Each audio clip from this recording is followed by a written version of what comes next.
ही गुस्से वाला police officer था। उसे बच्चे बिल्कुल पसंद नहीं थे। अपनी सुहाग रात को ही कालू कौआ टूनी चिड़िया को बताता है, टूनी चिड़िया, मैं तुमसे कुछ छिपाना नहीं चाहता। मैं तुमको साफ साफ बता देता हूँ, मुझे बच्चे बिल्कुल पसंद नहीं। भूल से भी तुम माँ बनने की कोशिश मत करना। आप ये क्या कह रहे हैं जी? माँ बनना तो हर चिड़िया चाहती है। भगवान का दिया हुआ ये अनमोल तोहफा है। आप कैसे मुझे माँ बनने से रोक सकते हैं? मुझे तो बच्चे अच्छे लगते हैं। मैंने एक बार कह दिया ना, अब बात खत्म।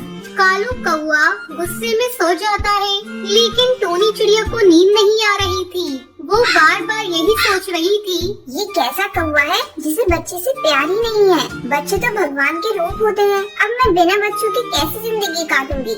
यही सोचते सोचते सवेरा हो जाता है।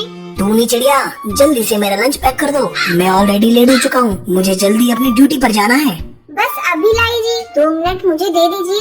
थोड़ी देर बाद टूनी चिड़िया कालू कौवे को लंच ला कर देती है। चलो, अब मैं अपनी ड्यूटी पर जा रहा हूँ। दरवाजा अच्छे से बंद कर लो, और हाँ, आस पड़ोस के पक्षियों से ज्यादा बातें मत करना, मुझे ये बिल्कुल पसंद नहीं। टूनी चिड़िया चुपचाप दरवाजा बंद करती है और घोंसले में चली जाती है। हे भगवान, इस तरह से तो मैं घुट घुट कर मर जाऊंगी। ये कौवा तो मुझे किसी से बातें करने भी नहीं दे रहा है। अभी तो शादी के 1-2 दिन ही गुजरे हैं। कैसे मैं इतना लंबा जीवन इसके साथ काटूंगी? इसी घुटन में एक दिन टूनी चिड़िया की तबीयत बहुत ज्यादा खराब हो जाती है और उसके चलते उसकी मौत हो जाती है। कालू कौवे पर तो मानो दुखों का पहाड़ टूट पड़ा था। टूनी चिड़िया की मौत के बाद कालू कौवे के चेहरे पर से चमक उड़ गई थी। कुछ अरसे बाद कालू कौवे की माँ सुंदरी कौवी कालू कौवे से कहती है, बेटा, ये तूने अपना कैसा हाल बना लिया है? मेरी मान तू किसी दूसरी चिड़िया से शादी कर ले। नहीं माँ, अब मेरा शादी करने का कोई इरादा नहीं। लेकिन बेटा, मैं कब तक जीऊंगी? मेरे मरने के बाद कौन तेरा ध्यान रखेगा? तू मेरे कहने से शादी कर ले। बेटा, मैंने तेरे लिए एक बहुत अच्छी चिड़िया देखी है, उसका नाम टुनटुनी है। वो तेरा बहुत ध्यान रखेगी। उसके 2 छोटे छोटे बच्चे हैं, अगर तू उनको देख लेगा तो तेरा मन वैसे ही खुश हो जाएगा।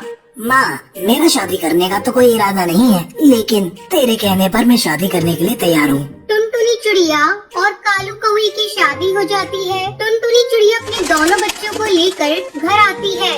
ए, तुम दोनों कान खोलकर सुन लो, मेरी किसी भी चीज को हाथ मत लगाना। नहीं जी, मैं अपने बच्चों को समझा दूंगी। ये आपकी किसी भी चीज को नहीं छुएंगे। कालू कौवा टुनटुनी चिड़िया के बच्चों को बिल्कुल पसंद नहीं करता था। एक दिन टुनटुनी चिड़िया का बेटा गोलू चुड़ा कालू कौवे के पास आता है। पापा पापा, मुझे कुछ पैसे चाहिए, मुझे अपनी नोटबुक लेनी है।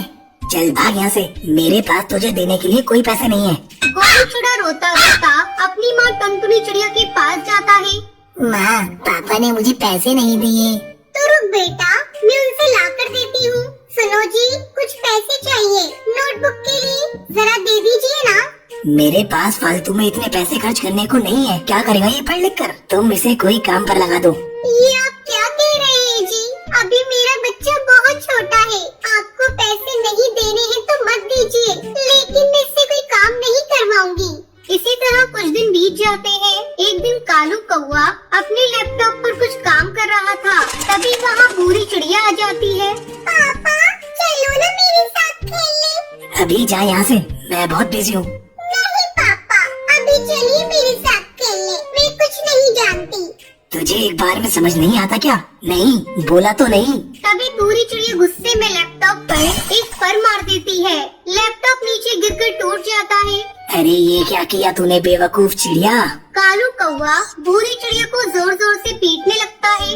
कम वक्त तूने मेरा जीना हराम करके रखा है। तभी टुनटुनी चिड़िया वहाँ पर आती है और कालू कौवे का ये रूप देखकर हैरान हो जाती है और अपने दोनों बच्चों को लेकर कालू कौवे के घर से दूर चली जाती है। कई दिन ऐसे ही गुजर जाते हैं। अब कालू कौवे को फिर से अकेलापन महसूस हो रहा था और उसको अपनी गलती का एहसास हो जाता है। कालू कौवा सोचता है, मैंने बहुत बड़ी गलती कर दी। बच्चों को ऐसे नहीं मारना चाहिए था। मैं कल सुबह ही टुनटुनी चिड़िया और बच्चों को घर वापस लेकर आऊंगा और उन पर कभी गुस्सा भी नहीं करूंगा। अगली सुबह ही कालू कौवा टुनटुनी के घर जाता है और टुनटुनी चिड़िया और बच्चों से माफी मांगता है। उसके बाद टुनटुनी और उसके बच्चे कालू कौवे के साथ खुशी खुशी रहने लगते।